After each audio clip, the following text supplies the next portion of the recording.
Few basketball stars have come further from more unlikely beginnings than Stephane Lasme of Anadolu Efes Istanbul.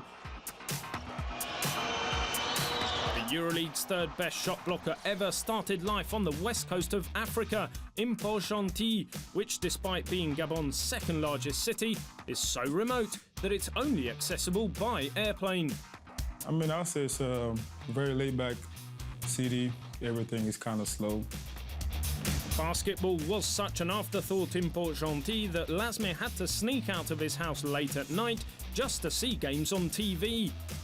His parents wanted him to get an education, and he found a way to do that through basketball, emigrating to the United States after high school.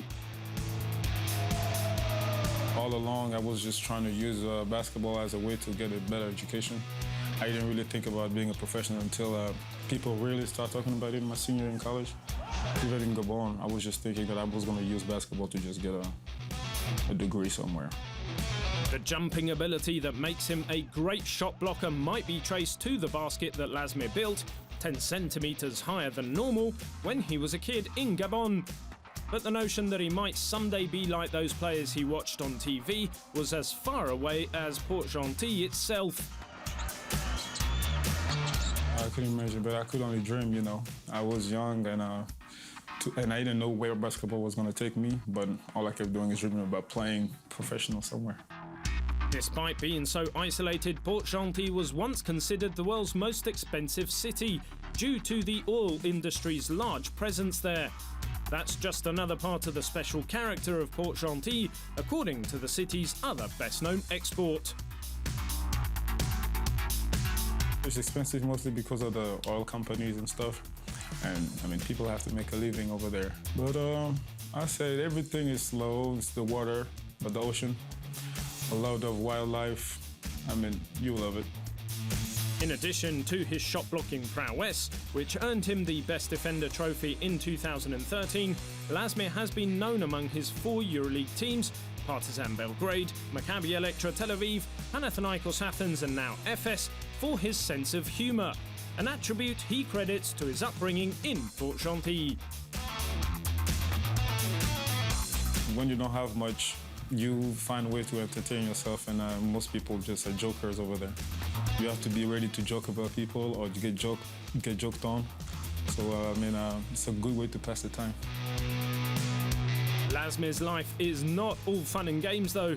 In the off-season, he often returns to Gabon to carry out charity work with local children, an initiative that resulted last summer in an unexpected meeting with the country's president. I went to Gabon for the summer just to take care of some charity stuff. And through, I guess because it wasn't a little mediatized, I got a phone call from the presidential cabinet, and they said the president wanted me to meet me just to thank me for what I'm doing for the country. The fact that I'm playing basketball in the high level is a good thing for the country, and we just got to talk about sports and the things to do in our country. This summer, Lasme will again represent Gabon at the African Championships in August, after his national team's qualification for the first time in a decade. As Gabon's only professional basketball export, he is conscious of the elevated status he enjoys in his home country. It took a while for people to catch on, but media is kind of slow over there, I say.